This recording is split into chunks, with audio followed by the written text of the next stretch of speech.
से लाएगा फूल रखेगा जनक के माथे पर। अब पराशर जनक और अनिरुद्ध की कराएगा शादी। जी हाँ दोस्तों, हम बात कर रहे हैं स्टार प्लस के शो जनक की। तो दोस्तों, आगे बढ़ने से पहले अगर आप इस चैनल पर नए हैं तो इसे सब्सक्राइब कर दीजिए, साथ ही बेल आइकन दबाना ना भूलें। वीडियो अच्छा लगे तो इसे लाइक ज़रूर कीजिएगा। चलिए आगे बढ़ते हैं दोस्तों। जैसे कि हम देख रहे हैं कि अनिरुद्ध बहुत ज़ोरों से परेशान होकर मंदिर में भागा भागा जाता है और वहाँ रो रो कर प्रार्थना करता है कि मेरी झनक को जल्दी से ठीक कर दो। वहाँ से एक फूल लेके आता है और झनक जागने लगती है और उसके माथे पे जैसे ही लगाता है, झनक जागने लगती है। अनिरुद्ध डॉक्टर को बताता है कि झनक मूव कर रही है। फिर झनक मून का नाम लेती है। इसे सभी लोग को लगता है झनक अब होश में आने लगी है। डॉक्टर अनिरुद्ध को बोलते हैं, आप जाइए, हम इन्हें चेक करके बताते हैं। अब पराशर खुश हो जाता है और बोलता है, यदि शहरी बाबू नूतन को ठीक होने लगी है। थोड़ी देर के बाद डॉक्टर बोलता है कि नूतन को होश आ गया है। अनिरुद्ध झनक से मिलने के लिए जाता है, जहाँ पर झनक उसे देखकर बोलती है, आप यहाँ क्यों आए हो? अनिरुद्ध बोलता है, अब मैं यहाँ से नहीं जाऊँगा, तुम्हारे साथ रहूँगा। झनक, मैं तुम्हारे साथ जी नहीं सकता, मैं तुम्हारे साथ तो मर जाऊँगा। झनक और अनिरुद्ध की बातें पराशर सुन रहा होता है। अनिरुद्ध बोलता है, जनक मुझे माफ़ कर दो, मैं तुम्हें बहुत दुख दिया।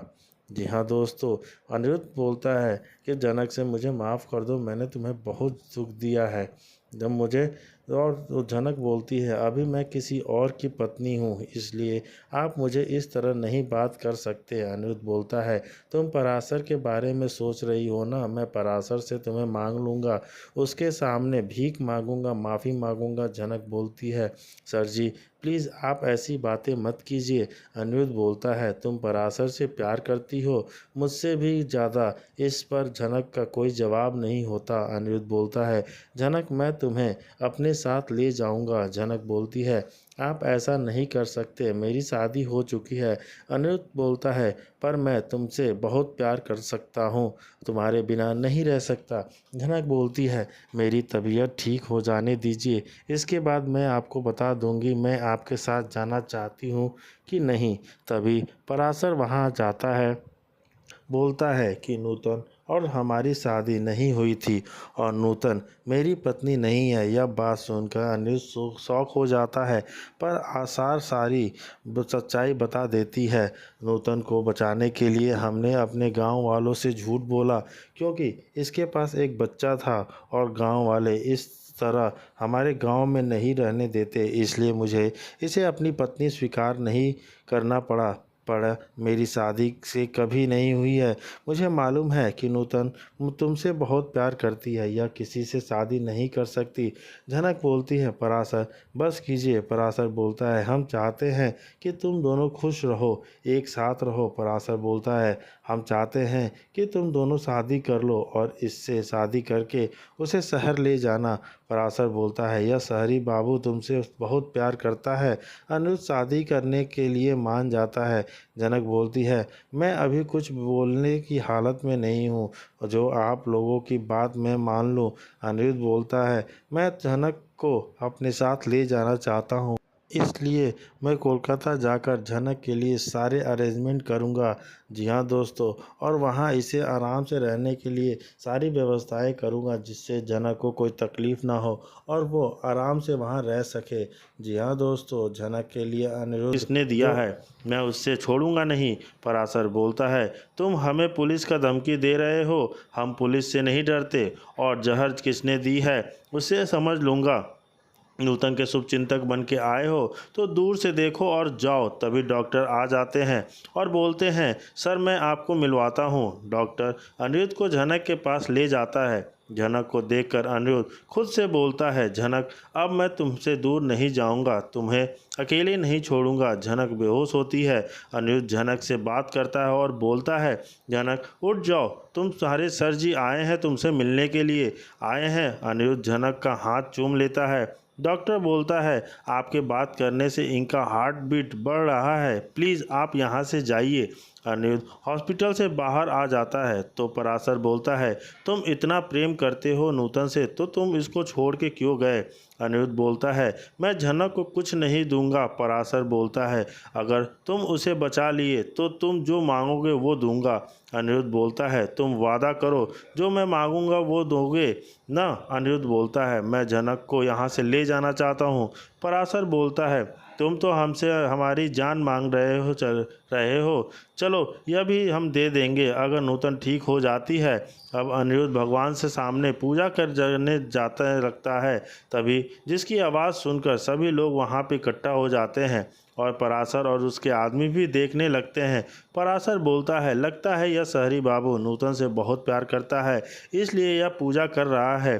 पराशर अपने आदमी से बोल देता है, किसी को भी मत बताना मैं नूतन का माँ बनने वाली है, क्योंकि हम नहीं चाहते कि उसे कोई बदनाम करे। अब अनिरुद्ध भगवान के सामने रोने लगता है और भगवान के चरणों से फूल उठाकर झनक के पास जाता है। पराशर और उसके आदमी बोलते हैं, तुम पूजा कर रहे थे नूतन के लिए, किए हो। अनिरुद्ध बोलता है, तुम्हें शक है। पराशर बोलता है, इस फूल को नूतन के माथे से लगा दो, वो ठीक हो जाएगी। हम दोनों ने में से कोई नहीं चाहता कि नूतन जाए। अनिरुद्ध बोलता है, तुम्हारा पता नहीं, मैं उसे नहीं जाने दूंगा। अब अनिरुद्ध झनक के पास जाता है और उसके माथे से फूल लगा देता है। जी हाँ दोस्त, झनक की हालत बहुत ख़राब होती है और बहुत ही नाजुक थी।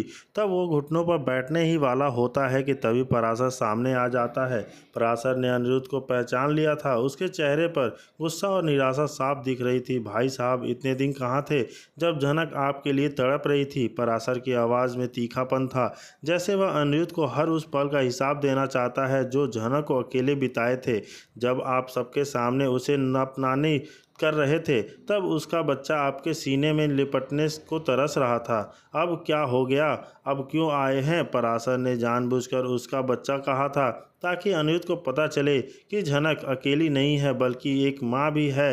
अनिरुद्ध की आंखों में पछतावे की नमी थी, उसकी आवाज़ में दर्द और बेबसी थी।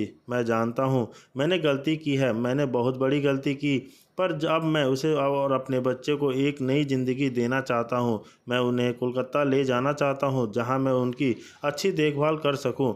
अनिरुद्ध ने पराशर की आंखों में देखा जैसे उसके भीख मांग रहा हो, लेकिन पराशर का दिल इस समय पिघलने को तैयार नहीं था। उसने झनक की सेवा की थी, उसे संभाला था और जानता था कि झनक ने कितना दर्द सहा था। झनक मेरी पत्नी नहीं है, पराशर ने कड़ा जवाब दिया। उसकी आवाज़ में दृढ़ता थी, लेकिन अब मैं उसे अपने सच्चे दिल से पत्नी बनाना चाहता हूँ।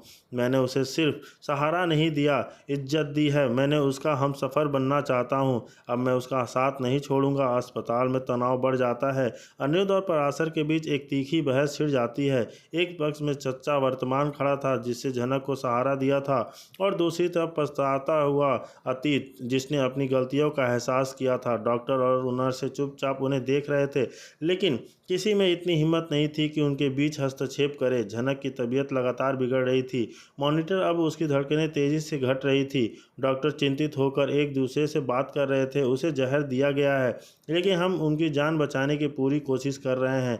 एक या धीमी जहर है जो धीरे धीरे पूरे शरीर में फैल रहा है। अनिरुद्ध अस्पताल के कॉरिडोर में कुर्सी पर बैठा था। उसका सिर झुका हुआ था। उसके दिमाग में विचारों का भयंकर तूफान चल रहा था जिसे वह संभालना चाहता था कि आखिर ऐसा क्या हो गया कि झनक को आखिर उसने किसने जहर दे दिया। वहीं दूसरी तरफ